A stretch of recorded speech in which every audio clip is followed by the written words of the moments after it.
सध्या बदलापूरच्या विकासाची आपण गोष्ट करूया. बदलापूरची लोकसंख्या जर पाहिली तर 5 ते 5.5 लाखांच्या घरात पाहायला मिळते. एकीकडे आपण डिजिटल भारतकडे वळतोय, एकीकडे आपण आधुनिक भारताकडे वळतोय, परंतु इथल्या जे बेसिक ज्या नीड्स आहेत त्या मात्र काही संपत नाही. आपण मेट्रोचा प्रस्ताव देखील मान्य केलाय, परंतु इथल्या ज्या बेसिक ट्रान्सपोर्ट आहेत, मग बस सेवा असेल किंवा लोकल सेवा असतील, याकडे मात्र दुर्लक्ष केलं जातं असं वाटतं का तुम्हाला? नाही, बघा आता मेट्रो काय झालंय माहिती का, की सगळं असं काहीतरी चटकदार आणि काहीतरी देण्याचं असं सगळं घोषणा करायचं ह्या काळ आहे. आता काहीतरी मेट्रो आणू, हे आणू.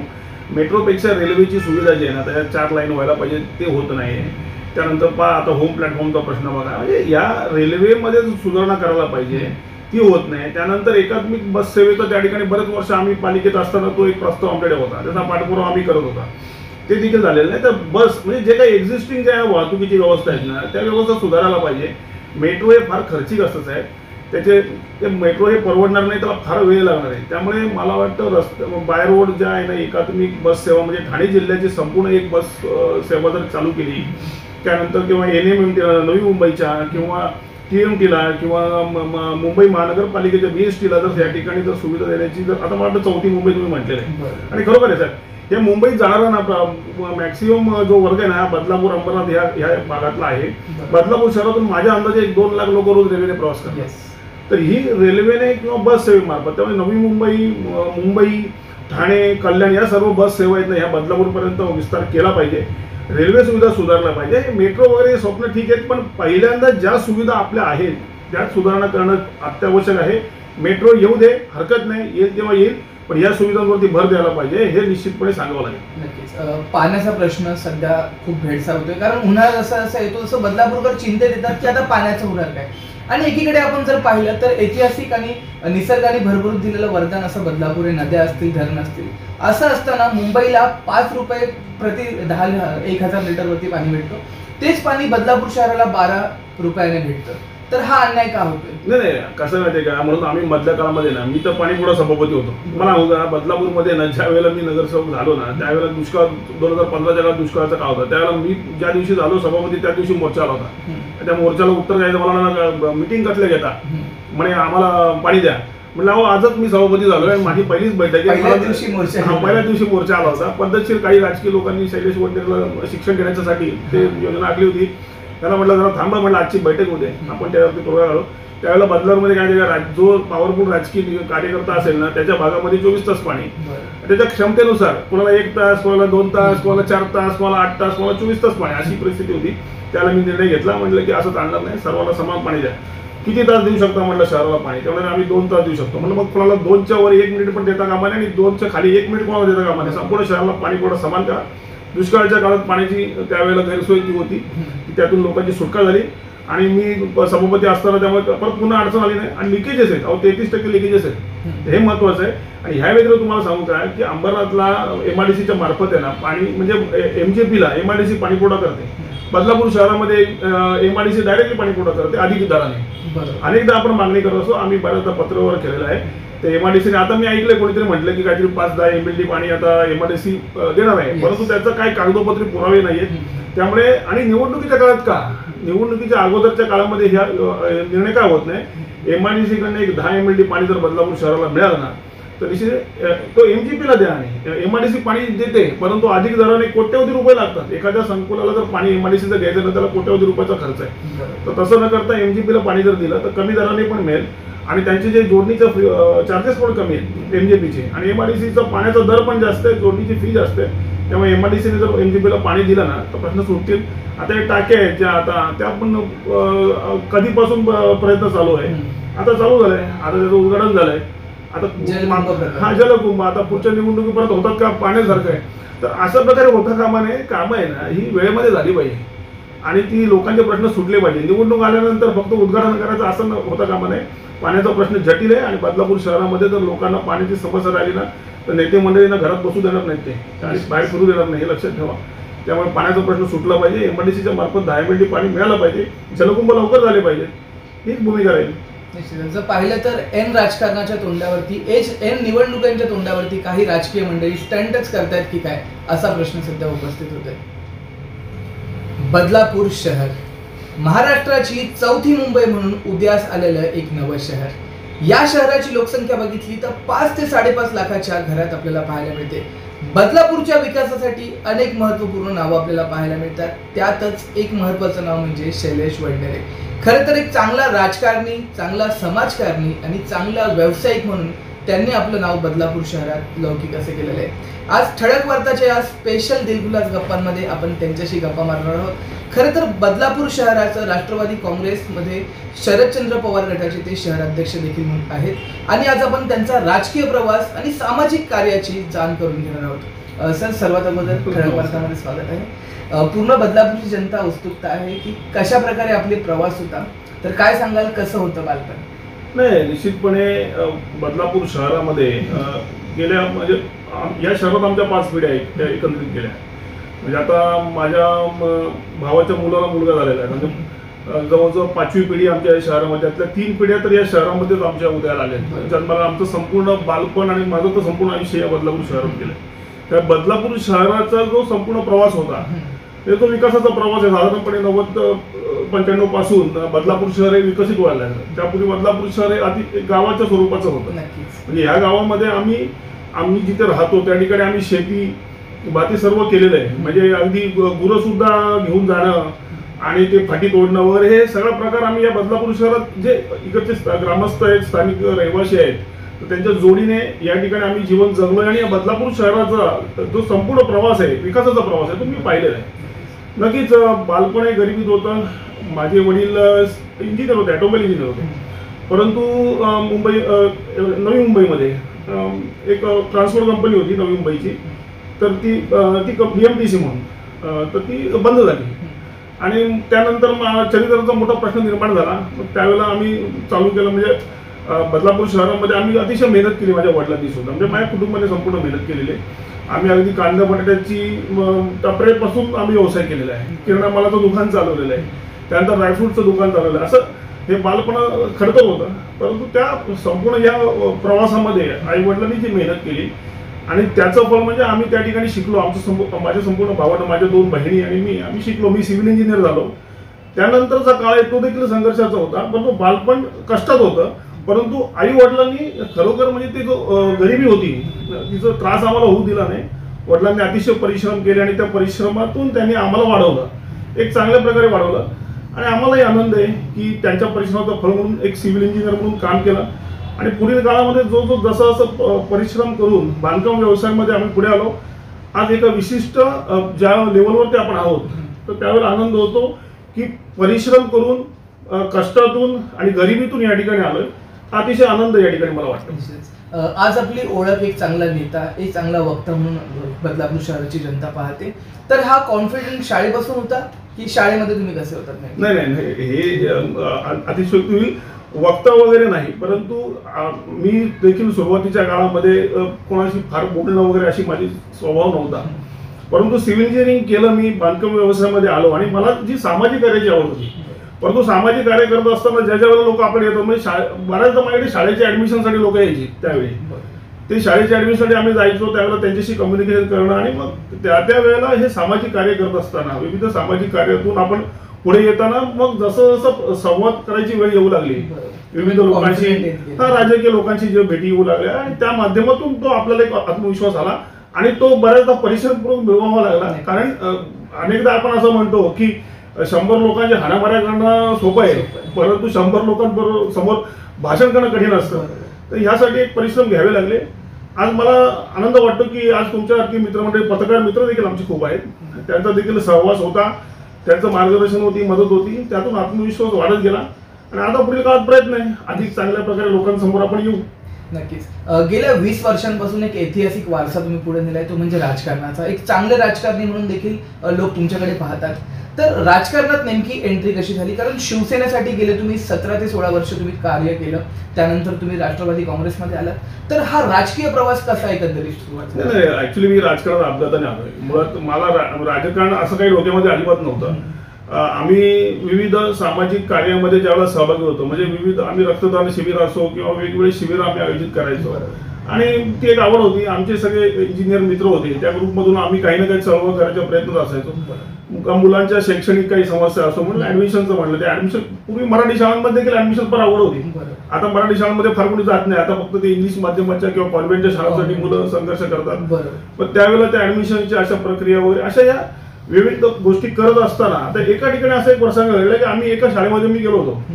मला ह्या जेव्हा गरीब विद्यार्थी शिकेल, म्हणजे आदरणीय बाबासाहेब आंबेडकरांनी म्हटलंय की शिक्षण हे वाघिणीचं दूध आहे, त्यामुळे नेहमी माझा फोकस त्यावर होता. त्यामुळे गरीब मुलं माझ्याकडे यायची, तर त्यांना ऍडमिशन मिळून द्यायचा आमचा प्रयत्न असायचा. आणि एका ठिकाणी मी गेलो आणि तिथल्या मुख्याध्यापक होत्या, त्यांना आम्ही म्हटलं असं असं ऍडमिशन झाली पाहिजे.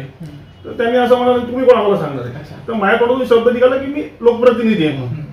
आता लोकप्रतिनिधी म्हणजे त्यावेळेला थोडी माझी गल्लत झाली की जनतेचा प्रतिनिधी म्हणून मी तसा विचार करत होतो. म्हणजे लोकप्रतिनिधी म्हणजे तुम्ही असं कसं बोलता, तुम्ही काय नगरसेवक आहात का? तर म्हटलं मॅडम नगरसेवक मी नाही, आता पुढच्या वेळेला नगरसेवक म्हणून येईल. तो शब्द कुठेतरी हट झाला, तो हृदयाला लागला. त्यानंतर आम्ही परिश्रमाला सुरुवात केली, चला आता उतरूया राजकारणात. नगरसेवक बनायचं, नक्कीच आता खरं लोकांचे प्रतिनिधी बनायचे. निश्चितच शिवसेनेमध्ये एक मोठा तुम्ही टाइम पिरियड घालवला होता. शिवसेनामध्ये अनुभव कसा होता आणि शिवसेना सोडायचं कारण काय होतं? नाही, शिवसेनेमधला खूप प्रचंड चांगला अनुभव होता. मुळामध्ये जेवढे राजकीय पक्ष, म्हणजे आता सर्व देशातल्या राजकीय पक्षांचा माझा अभ्यास नाही, पण महाराष्ट्रातले जेवढे राजकीय पक्ष आहे त्यामध्ये शिवसेनेचं जे काम आहे ना, हे जनतेच्या हिताचं आणि जनतेच्या मुळापासून जाणार आहे. म्हणजे जसं समाजाच्या झाडाच्या मुळाला आपण पाणी घालून झाड वाढवतो ना, तसं जनतेतून जर काहीतरी निर्मिती करायची तर छोट्या मोठ्या लहानचा प्रत्येक प्रश्नावरती लढणारी संघटना ही संघर्ष करणारी संघटना ही शिवसेना आहे. जे दिघे साहेबांनी ज्या पद्धतीने ठाणे जिल्ह्यामध्ये काम केलेलं आहे निश्चित ते आहे. आणि नंतरच्या काळामध्ये मी स्वतः एकनाथ शिंदे साहेबांबरोबर काम केलेलं आहे, त्यांच्याविषयी देखील मला आदर आहे. त्यांच्याकडे देखील मी खूप शिकलो. म्हणजे ते माझे गुरुच आहेत. म्हणजे धर्मवीर आनंद दिघे साहेब आणि एकनाथ शिंदे साहेब आमचे गुरु आहेत. त्यांच्याकडे खूप शिकलो आणि खूप मोठ्या काम करायचं त्यांच्यापासून आम्हाला प्रेरणा मिळाली. कारण ही मंडळी जी काम करतात ते दिवसरात्र काम करतात ती लोक, आणि आम्ही देखील त्यांच्याकडे पाहून काम करत होतो आणि ती मजा होती. म्हणजे कुठलाही एखाद्या समाजाचा कुठलाही प्रश्न आपल्याकडे आला ना की तो सोडवला गेला पाहिजे. तुम्ही इतर राजकीय नेत्याकडे गेला हा आमचा प्रश्न नाही, हे लोकसभेत हे खासदाराकडे जा, हे आमदाराकडे जा, टोलवटोली करत असतात. परंतु एखाद्या घरामध्ये जर कोणी आजारी पडला तर त्या ठिकाणी आम्ही काम करायचो. कुठल्याही सुख आणि दुःखाला आम्ही काम करत होतो. तर निश्चितपणे मला आजही प्रेम आहे. मी आज राष्ट्रवादी जरी असलो तरी मला प्रेम आहे आणि आम्ही खूप चांगलं तिथून आम्ही खूप शिकलो. आणि खरोखर आपण समाजाचं जे देणं आहे ना, तर शिवसेनेचं एक शाखा प्रमुख म्हणून आपलं देणं शक्य होतं असं मला वाटतं. आजही मला शिवसेनेबद्दल प्रेम आहे. अजिबात आम्ही काही शिवसेनेबद्दल काही वाईट बोलून वगैरे मी बाहेर पडलेलो नाही. परंतु काही घटना घडल्या, काही संघर्ष निर्माण झाले आणि त्यातून काही मला अशा मताला लागणाऱ्या गोष्टी घडल्या. त्यावेळेला विचार केला की ठीक आहे, संघर्ष करत बसण्यापेक्षा पक्षामध्ये आपण वेगळा मार्ग निवडू. आणि आज मी खूप आनंदी आहे. आदरणीय पवार साहेबांचे देखील विचार त्यावेळेला मी तुम्हाला सांगेन, म्हणजे हे लपवण्यासारखं काहीच नाही. एक दिवस माझ्या वाढदिवसाला आशिष दामले आमचे मित्र आहेत राष्ट्रवादी, ते मला पवार साहेबांचं मला हे लोक माझे सांगतात पुस्तक आणि घेऊन आहे, त्याचं वाचन मी केलं. खऱ्या अर्थाने म्हणजे पवार साहेबांचे जे विचार आहेत हे विचार फार महनीय विचार आहे. अशा प्रकारचं नेतृत्व म्हणजे देशाला मिळणार नाही असं मला वाटतं.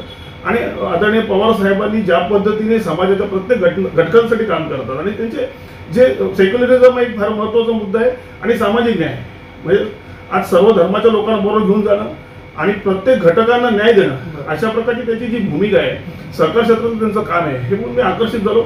आज मी आनंदी आहे की मी राष्ट्रवादी काँग्रेस पक्ष, पवार साहेबांच्या पक्षाचा मी बदलापूर शहराध्यक्ष, एक चांगल्या प्रकारचं काम करायचं या भूमिकेतून या पक्षात आहे आणि निश्चितपणे एक चांगलं काम आपण या ठिकाणी उभं करू. निश्चितच शिवसेनेची जर भूमिका पाहिली आपण तर कट्टर हिंदुत्वाची भूमिका होती, परंतु यामध्ये जर राष्ट्रवादी काँग्रेस पाहिलं तर कुठेतरी सेक्युलरिझम आपल्याला पाहायला मिळतो. तर या दोन गोष्टी तुम्ही कशा प्रकारे मॅनेज केल्या? कारण एकीकडे कट्टर हिंदुत्व होतं, एकीकडे सर्वसमावेशक अशा घटना होत्या. या दोघांचं ताळमेळ कसा होता? नक्कीच बघा की हे सातत्याने त्या ठिकाणी उद्धवजी ठाकरे साहेब बोलत असतात की भारतीय जनता पार्टीचं हिंदुत्व आणि आमचं हिंदुत्व वेगळं आहे. आता त्यातलं त्यांनी जो फरक म्हणून जे शब्द वापरतात ते मी वापरणार नाही, कारण आमचे बरेच मित्र आहेत. कारण या बदलापूर शहरात वाढलो त्या सर्व जातीचं आम्ही ज्या वेळेला शालेय जीवनामध्ये किंवा महाविद्यालयीन जीवनामध्ये मुळात कोण कुठल्या जातीचं आणि कुठल्या धर्माचं आम्हाला माहिती नव्हतं आणि शिवसेनेत काम करताना देखील आमच्या पक्षात तरी कोणी विचारलं गेलं नव्हतं. आताचा काळ आहे की प्रत्येकाला धर्म विचारला जातो ना जात विचारली जाते. हे वाईट आहे आणि हे कशामुळे घडलं ते भारतीय जनता पार्टीच्या ह्या विचारांमुळे. या ठिकाणी तुम्ही आता बघा की साबीरबाई शेख ज्यांना या ठिकाणी आमदार होते, अनेक वर्ष होते, त्यावेळेला कोणी जात विचारली नाही. आणि ते देखील पोवाडे गायचे, शिवाजी महाराजांचा इतिहासाचं ते गायन करायचे. तर अशा प्रकारची व्यक्ती होती. तर त्यावेळेला धर्म न बघता शिवसेना काम करत होती. आणि तुम्हाला सांगतो, शिवसेनेत साहेब कुठलाही तिकीट देताना जात धर्म बघितलं जात नाही. त्यामुळे शिवसेनेत हिंदुत्व वेगळं आहे. हा, ज्या वेळेला कुठेतरी हिंदूंवरती अन्याय अत्याचार होते ना, त्यावेळेला शिवसेना उभी राहत होती, तेव्हा कडवट हिंदुत्व त्यावेळेला दिसतो. परंतु इतर काळामध्ये कुठला धर्म आणि जात ते पाहत नव्हते. त्यामुळे खऱ्या अर्थाने पवार साहेबांचे विचार आणि उद्धव साहेबांचे विचार मिळतेच होते. भाजपचं हिंदुत्व वेगळं आहे साहेब, हे विघातक आहे, हे तोडणार आहे. आणि उद्धव साहेबांचं हिंदुत्व जे जोडणार आहे. त्यामुळे निश्चितपणे ह्यात काही फार मोठा काही संघर्ष आम्हाला दिसून येत नाही. कारण पवार साहेब आणि उद्धव साहेब मनाने एकत्र आहे त्याच्यामुळे, कारण हे जोडायचं हिंदुत्व आहे आणि त्यांचं तोडायचं हिंदुत्व आहे. तेच निश्चितपणे पुढील काळामध्ये तशीच भूमिका राहील. राष्ट्रवादी काँग्रेस शरदचंद्र पवारच्या एक मोठी तुम्हाला संधी दिली शहराध्यक्ष म्हणून. जेव्हा शरदचंद्र पवार यांच्याशी तुमची भेट झाली होती, पहिला अनुभव कसा होता? नाही, निश्चितपणे खरोखर पवार साहेबांना ज्यावेळेला मी पहिल्यांदा भेटलो त्यावेळेला त्यांच्याकडे बघितलं, अतिशय शांत आणि संयमी अशी व्यक्ती आहे. कारण इतर पक्षामधले नेते हे आक्रमक असतात, आक्रस्ताळपणा करतात, परंतु शांत चित्ताने राजकारण करायचं. अनेकदा त्यांच्यावर देखील संकट आली किंवा त्यांच्यावर हल्ला केला गेला, परंतु त्याची उत्तरं द्यायची नाही, कामातून त्याला उत्तर द्यायचं. आणि खऱ्या अर्थाने समाजाला प्रत्येक घटकांना पुढे घेऊन जायचं, प्रत्येक जाती धर्माच्या माणसाला पुढे घेऊन जायचं, ही त्यांची भूमिका असते. अतिशय शांत आणि संयमी व्यक्ती आहे. खरोखर त्यांना बघून म्हणजे ऋषितुल्य अशी व्यक्ती आहे. आणि अशा व्यक्तीकडे बघून खरोखर आमच्यासारख्याला प्रेरणा मिळते, खरोखर एक शक्ती आणि ताकद मिळते. आजही पवार साहेबांकडे आम्ही जातो, त्यांच्याकडे पाहतो, त्यांना नमस्कार करून आम्ही निघतो. परंतु त्यातून आम्हाला पुढील काळामध्ये संघर्ष करण्याची, जनतेची सेवा करण्याची शक्ती मिळते.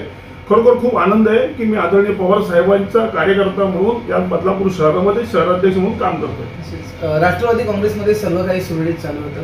अचानक माहिती पडते की अजितदादा बाहेर पडतात आणि एकंदरीतच एक राजकारण पाहायला मिळतं. आता सध्या ते ट्रेंडेड झालंय. शिवसेनेचे देखील 2 गट पाहायला मिळत आहेत, राष्ट्रवादी काँग्रेसचे देखील. तर या सगळ्यांकडे एक कार्यकर्ता म्हणून तुम्ही कशा प्रकारे पाहतात की किती योग्य आहे आणि किती अयोग्य आहे? तुम्ही काय जस्टिफाय करा? नाही, बघा कसं आहे माहितीये का, मुळामध्ये ना अलीकडचं राजकारण आहे ना, हे कारपोड पद्धतीने चालतं. की राजकारणाकडे आपण कोणतरी फुटला म्हणून तो गद्दार झाला किंवा त्याने विश्वासघात केला असं काय म्हणण्याचं कारण नाही. कारण पक्षाने देखील स्वतःकडे बघायची गरज आहे. कारण बऱ्याचदा तुम्ही बघा, बदलापूर शहरात बघा किंवा महाराष्ट्रात बघा किंवा देशभरामध्ये बघा, दुसऱ्या पक्षाच्या माणसाला घेऊन यायचं आणि त्याला ती पदं द्यायची, ही भूमिका सगळ्या पक्षांची आहे. त्यामध्ये काय कोणाला काही वगळण्याचा मतलब नाही. तर त्यामुळे काय माहिती का, कोणी जर समजा एखादा दुसऱ्या ठिकाणी जात असेल, त्याला जर असं वाटत असेल किंवा मला अधिक या ठिकाणी संधी आहे, हा, हे काय आता जे बरेचसे फुटलेत लोक, हे काय विचारधारा वगैरे बघून गेलेले नाहीत, त्यांच्यावर काही ना काही दबाव होते किंवा अडचणी त्यांच्या होत्या. पण त्यात काय मी फार खोलात जात नाही. जो जिथे गेला त्याने सुखी राहावा. परंतु जी मंडळी उरलेली आहेत त्यांनी त्या विचारधारेच्या माध्यमातून काम करून जनतेपुढे जाऊन पुन्हा एकदा सत्ता येऊ शकते. आणि बऱ्याचदा तुम्हाला सांगतो, प्रत्येक पक्षामध्ये काही लोकांना बघते लोक कंटाळलेले असतात आणि ही मंडळी निघून गेली ना, खरोबर चांगलं असतं. तरुणांना संधी असते, नवीन लोकांना संधी असते, पण ती संधी त्या लोकांनी घेतली पाहिजे. त्यामुळे जे गेले त्यांनी सुखी राहावं, आम्ही देखील सुखी आहोत. पुढील काळामध्ये मला वाटतं आदरणीय पवार साहेबांच्या नेतृत्वाखाली, तिकडे उद्धव साहेबांच्या नेतृत्वाखाली आणि राहुल गांधीच्या नेतृत्वाखाली पुढील काळात महाविकास आघाडी मजबूत बनेल, नवीन लोक येतील. पहा, हे अशा प्रकारे ना संक्रमण होत असतं. तर पुढील काळात चांगलं आहे. जे गेलेत ना, ते खरोखर जाण्याची आवश्यकता होती. त्यांनी जागा अडवून ठेवल्या होत्या, नवीन लोकांना संधी मिळत नव्हती. त्यांनी जावं, सुखी राहावं, नवीन माणसांना संधी मिळालेली. आम्ही संघर्ष करू. पुढील काळात महाविकास आघाडी एक चांगल्या प्रकारे, मला वाटतं विधानसभेमध्ये असो लोकसभेमध्ये एक चांगल्या प्रकारचं यश प्राप्त करेल, एवढी मला खात्री वाटते. पुढील काळात जर एकत्रित आले तर पवार साहेब घेतील त्यांना असं वाटतं? नाही, तर बघा, मी काय एवढा मोठा नेता नाही, मी त्याच्यावरती विधान करणे योग्य नाही. पण असं जनरली घेतलं जातं. बऱ्याचदा पवार साहेबच नाही, प्रत्येक पक्ष आहे ना, तो फुटून गेलेल्या माणसाविषयी अधिक त्याला महत्त्व देऊन त्याला परत घेतलं जातं. घेतल्याने आम्हाला काही अडचण नाही. कोणी आलं आणि कोणाकडे आला परत आला, हरकत नाही. यावं त्यांनी एकत्रित काम करायला काही अडचण नसेल. परंतु मला असं वाटतं की एखादा माणूस जेव्हा आपल्या अडचणीच्या काळात निघून जातो तेव्हा त्यांना पुन्हा परत घेणं अयोग्य आहे. परंतु घेतलं तर त्यात आमची काही अडचण असणार नाही. आम्ही कार्यकर्ते आहोत, संघर्ष करत असतो, संघर्ष करायची आमची मानसिकता असते. त्यामुळे ते आले, कोण आलं किंवा कोण गेलं काही फरक पडणार नाही. बरोबर असले तरी ठीक आहे, नसले तरी ठीक आहे. पुढील काळात एक चांगल्या प्रकारचं काम करू. आता एक बदलापूर शहराचा शहराध्यक्ष म्हणून सांगेन, बदलापूर शहरामध्ये राष्ट्रवादी काँग्रेस पक्षाच्या माध्यमातून एक चांगल्या प्रकारचं काम उभं करून पुढील काळामध्ये महाविकास आघाडीची सत्ता कशी आहे अशा प्रकारची आमची भूमिका राहील. कोण आलं किंवा कोण नाही आलं याने काही फार फरक पडणार नाही. आता बदलापूरच्या विकासाबद्दल आपण बोलूयात. बदलापूर शहर झपाट्याने वाढतोय. गेल्या काही वर्षांपासून जर आपण पाहिलं तर महाराष्ट्रामध्ये एक महत्त्वाचं नाव म्हणून, महत्त्वाचं शहर म्हणून पुढे येते आणि त्यातच एक ऐतिहासिक वारसा देखील लाभला आहे. शिवरायांचा असेल, बाबासाहेबांचा असेल, असा ऐतिहासिक वारसातून पुढे आलेलं हे शहर आहे. परंतु विकास कामं जितकी व्हायला हवीत तितकं होत नाही आणि विकासाबद्दल कोणीच बोलत नाही. मग इथले भ्रष्टाचार असतील किंवा इतर गोष्टी असतील, त्यामुळे कुठेतरी बदलापूर शहर मागे येते. आपण बदलापूर शहराच्या विकासासाठी कशा प्रकारे पावलं असतील आणि गेल्या अनेक वर्षात मागच्या आपलं देखील योगदान शहरासाठी भरपूर आहे, तर काय नेमकं सांगा. निश्चितपणे मी नगरपालिकेमध्ये आम्ही 5 वर्ष ज्यावेळेला काम करत होतो त्यावेळेला बदलापूर शहरातील विकासाचे अनेक प्रश्न होते, त्यावरती आम्ही संघर्ष केला. मी केले स्वतः अनेक विषय. अनेकदा तुम्हाला होतं की 55 एकरची जी जागा आहे आपल्या ठिकाणी क्रीडा संकुलसाठी त्याने राखीव आहे, त्यातली 15 एकर जागा मेट्रोसाठी द्यायची होती. तर मी संघर्ष केला, मी विरोध केला होता त्यावेळेला. अनेकांनी विरोध केल्यानंतर ते मागे सरकले. परंतु शेवटी कसं आहे की बहुमताला महत्व असतं आणि बहुमताच्या माध्यमातून ठराव झाला की 15 एकर जागा मेट्रोला देण्यात आली, मेट्रो कारशेडसाठी. आता ती मेट्रो काय तिथे झाली नाही, पण जागा तर रिझर्व झाली, ना मेट्रो झाली ना क्रीडा संकुल झाला. आता मी ऐकलंय त्यातली 5 एकर जागा आता टाटाला आपण देतो या ठिकाणी. तर हे मला वाटतं हे दुर्दैवी निर्णय आहे. हे दुर्दैवी निर्णय व्हायला नाही पाहिजे. ही जबाबदारी माझी एकट्याची नाही, तर संपूर्ण बदलापूर शहरातील राजकीय जी भूमिका ज्याची महत्वाची त्याची सगळ्यांचीच आहे. परंतु ह्या गोष्टी घडत आहेत. बदलापूर शहराच्या विकासाकडे पाहिलं जात नाही. क्रीडा संकुल जे आता आहे सद्यस्थितीतलं ते कोसळलेलं आहे. त्या ठिकाणी ते मला वाटतं नवीन क्रीडा संकुल अद्यावत बांधायला पाहिजे. अशा गोष्टी आहेत. मला वाटतं मेडिकल सुविधा आहे. आता हे आपण ग्रामीण रुग्णालय पाहतो. अतिशय कसं माहिती का, टिकेला टीका म्हणून नाही, खरोखर जा आणि बघा. जी खरं सुविधा लोकांना मिळायला पाहिजे ती सुविधा त्या ठिकाणी मिळत नाहीये. मला सांगा, या भिवंडी लोकसभाच पकडा किंवा तुम्ही मुरबाड विधानसभाच पकडा किंवा बदलापूर शहर पकडा, मला नवीन काय कुठल्या सरकारी संस्था उभे राहिले आहेत किंवा कुठले शैक्षणिक संस्था उभे राहिले आहेत, मेडिकल कॉलेज नाही किंवा इंजिनिअरिंग कॉलेज नाही. एक कर्जत साईडला मला वाटतं बरीचशी कॉलेजेस या ठिकाणी येत आहेत. तर या ठिकाणी का होत नाही, तर ही गरज आहे. ही भूमिका आपण घ्यायला पाहिजे. आता बऱ्याच ठिकाणी बघा रेल्वेचा प्रश्न आहे. आता आम्ही रेल्वेवर देखील मध्यंतरी ते होम प्लॅटफॉर्म बद्दल बरीच वर्ष लागली आणि निवडणुका येतात त्यावेळेला फक्त उद्घाटनं केली जातात. तर अशी भूमिका असता कामा नये. निवडणुकीला आपण ज्याला निवडून येतो ना त्यानंतर ती कामं घेतली पाहिजे आणि ती 5 वर्षात पूर्ण करून त्याचं लोकार्पण करायला पाहिजे. आता हे बऱ्याचदा आता होम प्लॅटफॉर्म तिथे केलं आम्ही पाहिलं, लोकार्पण करताना काम पूर्ण झालेलं नाही. मग हे दुर्दैवी. आणि नंतर निवडणूक आल्यानंतर तुम्ही 35-40 कोटीच्या कामाची उद्घाटनं करताय, हे अजिबात योग्य नाही. जनता काय भोळी नाहीये. जनता ज्या टायमाला पब्लिसिटी स्टंटसाठी केलं, पब्लिसिटी स्टंटच असतात हे. आणि संपूर्ण ठिकाणी आता मी ऐकलंय की भिवंडी लोकसभेमध्ये 35-40 हजार कोटीची कामं आहेत. आणि मग कामं तुम्हाला का सांगावं लागतं की 40,000 कोटीची कामं, झालेली कामं दाखवायला लागली. हे काय खासदारांवर टीका किंवा आमदारांवर टीका म्हणून नाही मी बोलत, परंतु कामं व्हायला पाहिजे. या बदलापूर शहरामध्ये नगरपालिकेच्या माध्यमातून देखील पैशाची लूट चाललेली आहे. या ठिकाणी प्रशासनावरती कोणाचा अंकुश नाही, कारण प्रशासकीय व्यवस्था नाही. लोकांना अनेकदा आनंद वाटतं की नगरसेवक नाही त्यामुळे भ्रष्टाचार होणार नाही. नगरसेवक भ्रष्टाचार करतात त्याने हा प्रश्न वेगळा, परंतु प्रत्येकाच्या वार्डामध्ये आपल्याला न्याय देण्याकरता तो नगरसेवक त्यावेळेला भांडत असतो. दर महिन्याची मीटिंग असते आमची, त्या मीटिंगमध्ये आम्ही प्रश्न विचारतो प्रशासनाला. आता प्रशासन मनाला येईल ते करते. आणि आता ही 5 एकर जागा द्यायची होती टाटाला, हे जर त्या ठिकाणी जर आमची वडी असते तर आम्ही त्यांना प्रश्न विचारला असता. आज त्यांना प्रश्न विचारला कोणी नाही. आणि इतर जे लोक आता शक्तिशाली राजकीय नेते ते पाहत नाही.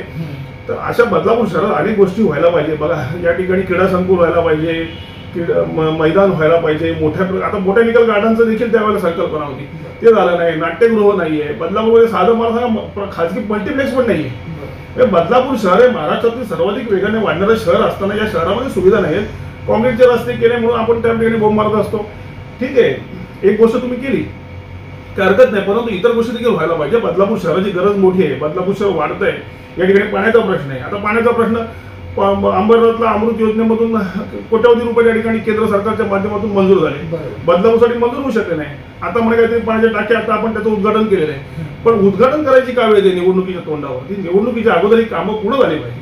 हे टीका म्हणून नाही, ही गरज आहे. मी स्वतः सिव्हिल इंजिनियर आहे. मला तर असं वाटतं की सिव्हिल इंजिनियरच यायला पाहिजे राजकीय क्षेत्रामध्ये, कारण संपूर्ण जे काम असतं ना, हे टेंडरिंग असो किंवा ही जी विकासाची कामं आहेत ना, ही सिव्हिल इंजिनिअरिंगच्या संबंधित आहेत. पण अशा म्हणून मी तोंडाला आवाहन करीन की सिव्हिल इंजिनियर्सने या राजकारणामध्ये, कारण आम्ही त्या सभागृहामध्ये असतो नगरपालिकेच्या, बऱ्याच लोकांना अजिबात काही कळत नाही काय चाललंय. पण या माध्यमातून आता आमचे एक सहकारी सिव्हिल इंजिनियर आहेत, आम्ही 2 जण त्या ठिकाणी नगरपालिकेत होतो. संपूर्ण नगरपालिका आम्हाला कळते आणि लवकर कळते. तर अशा प्रकारे मला वाटतं सिव्हिल इंजिनियर्सनी यायला पाहिजे राजकारणामध्ये.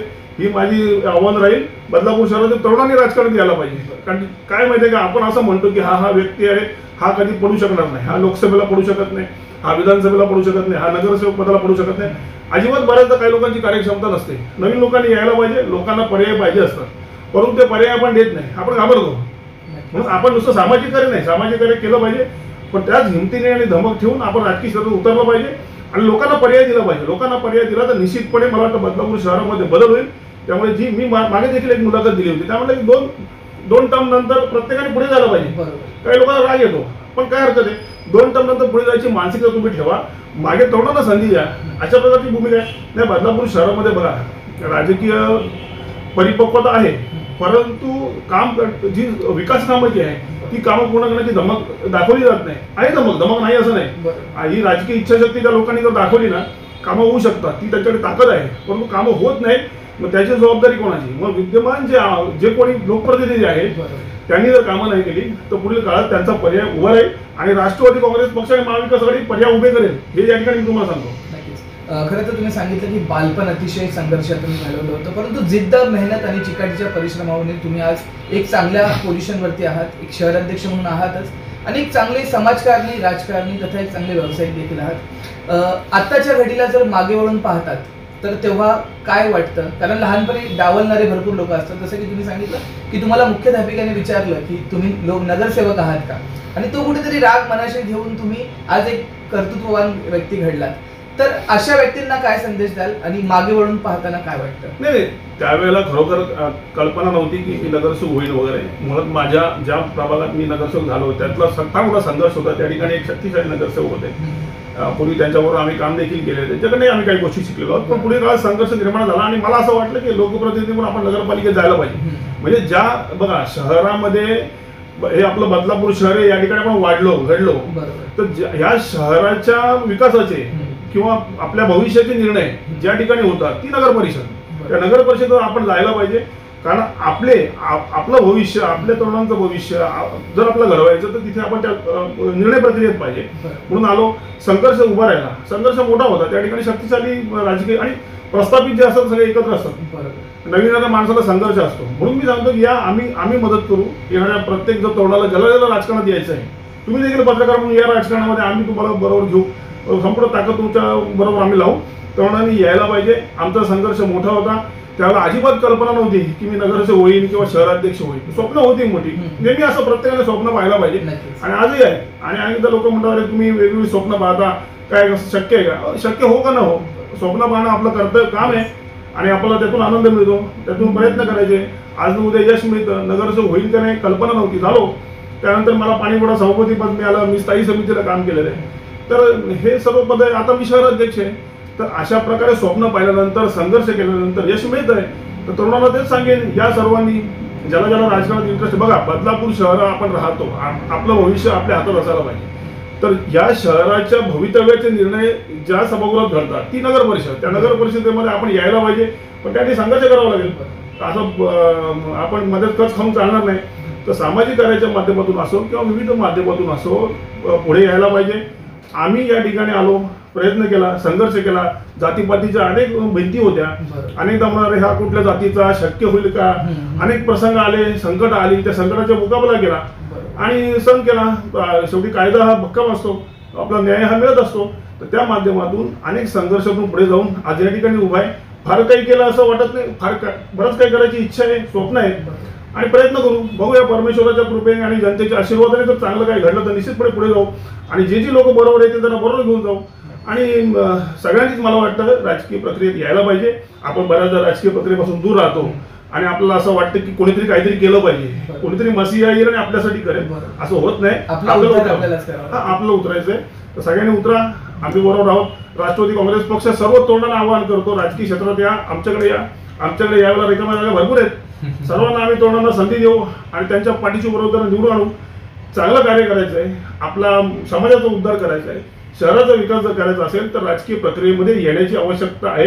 हा तरुणांना माझ्यासाठी संदेश असेल. शेवटचा प्रश्न असेल, आज ज्या पदावर आहात तर श्रेय कोणाला द्याल, की आज तुम्ही ज्या लेवलवर तुम्ही स्वतःनी ती मेहनत करून बनवले, याचे श्रेय तुम्ही नेमकं कोणाला? नाही, निश्चितपणे अनेकांना श्रेय. यामध्ये मी म्हणालो की आम्ही सुरुवात करताना राजकीय क्षेत्रामध्ये मी दिघे साहेबांना गुरु मानतो. मी शालेय जीवनामध्ये मी इंजिनियर असताना एकदा आम्ही दिघे साहेबांकडे गेलो होतो. मी इंजिनिअरिंगचं शिक्षण होतं त्यावेळेला दिघे साहेबांकडे पोहोचलो. दिघे साहेब म्हणाले, अरे काय हा कोण मुलगा आहे? म्हटलं शैलेश वडनेरे. काय करतो? मी KG सोमय्या पॉलिटेक्निकमध्ये सिव्हिल इंजिनिअरिंग करतोय. ए बाबा तू पहिले इंजिनियर हो, नंतर मला येऊन जाईल. त्यानंतर त्याने रोखतो भूमिका घेतली. त्यानंतर इंजिनियर झाल्यानंतर भेटलो. राजकीय जीवनात सुरुवात झालेली होती. त्यानंतरच्या काळामध्ये दिघे साहेब गेले आणि एकनाथ शिंदे साहेबांवर आम्ही जोडलो गेलो. तर त्या माध्यमातून पुढे काम करत राहिलो. निश्चितपणे दिघे साहेबांना देखील गुरुस्थानी आहेत, एकनाथ शिंदे साहेब गुरुस्थानी आहेत. आज ते मी वेगळ्या पक्षात आहेत आणि त्याच्याविषयी आम्हाला आदर आहे. त्यांनी जी भूमिका घेतली ती भूमिका त्यावेळेला पटली नाही म्हणून मी या ठिकाणी राहिलो. ते तिकडे आहेत, परंतु निश्चितपणे ते गुरुस्थानी आहेत. त्यांचे उपकार आमच्यावरती आहेत आणि माझे आई वडील आहेत, माझं कुटुंब आहे आणि मेन म्हणजे समाजाकडनं आपण शिकतो. तुमच्यासारखे आमचे मित्र पत्रकार बरेचसे आहेत, त्यांना गुरु मानतो. तर जे आपण रोज फिरतो प्रत्येकाकडनं काही ना काही शिकायला मिळतं. तुमच्याकडून आम्हाला काही शिकायला मिळतं. तर हे सर्व गुरु आहेत. माझे दिघे साहेब आहेत, शिंदे साहेब आहेत, माझे आई वडील आहे, माझं कुटुंब आहे, आमचे पत्रकार मित्र आहे आणि जनता आशीर्वाद देणारे सर्वांना मी गुरुस्थानी मानतो. या सर्वांना मी श्रेय देईन. खरं तर असं म्हटलं जातं की प्रत्येक यशस्वी पुरुषामागे एका स्त्रीचा हात असतो. तसं तुमच्या बाबतीत काय सांगाल? कारण एक चांगलं जोडपं बदलापूर शहराला लाभलंय, तर त्याबाबत काय सांगाल? नाही, नक्कीच. हे जो राजकीय संघर्ष असो किंवा सामाजिक संघर्ष असो किंवा व्यावसायिक संघर्ष असो, हा संघर्ष करत असताना कुटुंबाची मदत, सहकार्य आणि भक्कम पाठिंबाची आवश्यकता असते. आणि निश्चितपणे या संपूर्ण प्रक्रियेमध्ये, या प्रवासामध्ये माझी पत्नी पुण्याची, ती कॉमर्समध्ये तिने ग्रॅज्युएशन घेतलेलं होतं. निश्चितपणे व्यावसायिक ज्या मला ठिकाणी मदत करणं किंवा राजकीय, तिने निवडणूक देखील लढवलेली आहे. आपल्या माझ्यासाठी सांगतो, पहिल्या वेळेला तिने निवडणूक लढवली. थोडक्यामध्ये त्यावेळेला आमची सीट त्यावेळेला पडली होती. तिने भरपूर संघर्ष केला होता आणि त्यावेळेला ॲक्च्युली त्या निवडणुकीच्या 15 दिवस अगोदर एक ॲक्सिडेंट झाला. तर माझ्या वार्डामध्ये ते एक गटाराचा चेंबर तुटला, त्यात तिचा पाय अडकला आणि तो पाय फ्रॅक्चर झाला. परंतु तिला म्हटलं की आता आपल्याकडे वेळ कमी आहे, आपला निवडणूक लढायची, तुला 1-4 दिवसात तयार व्हावं लागेल.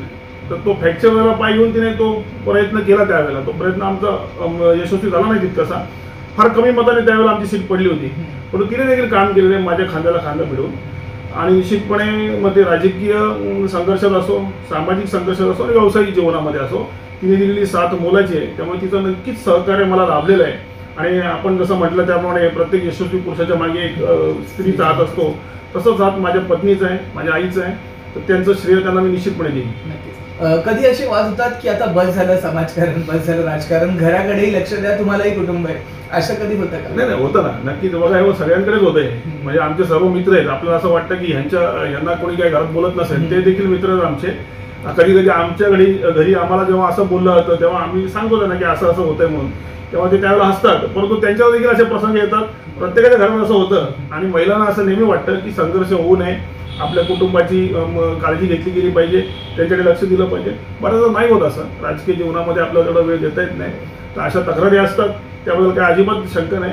परंतु घरोघरी मातीच्या चुलीत सगळ्यांकडे ते आहे, आमच्याकडे देखील ते आहे. खरं तर एक स्त्रीच असते, जेव्हा पुरुष बाहेर जातो तेव्हा ती पुरुषासारखी घराला आणि कुटुंबाला सांभाळणारी स्त्रीच असते. आणि जेव्हा स्त्री सपोर्ट करते ना, तर तेव्हा पुरुषाला काम करायला देखील ऊर्जा मिळते. हे होते शैलेश वडनेरे. खरं तर शून्यातून लावलेलं हे रोपटं आता एक वटवृक्ष बनतंय. बदलापूर शहर अध्यक्षपदी त्यांची निवड झाली आणि एक बदलापूर शहराचा चेहरा मोहरा बदलाचं स्वरूप जे आहे ते त्यांनी हाती घेतलंय. दादा खूप खूप धन्यवाद. ठळक वार्ताशी दिलखुलास गप्पा मारल्या आणि तुमचा एकंदरीत एक्सपिरियन्स जो आहे तो तरुणांसाठी नक्कीच कामी येईल अशी अपेक्षा ठेवतो आणि आजचा हा भाग इथे संपवतो. धन्यवाद.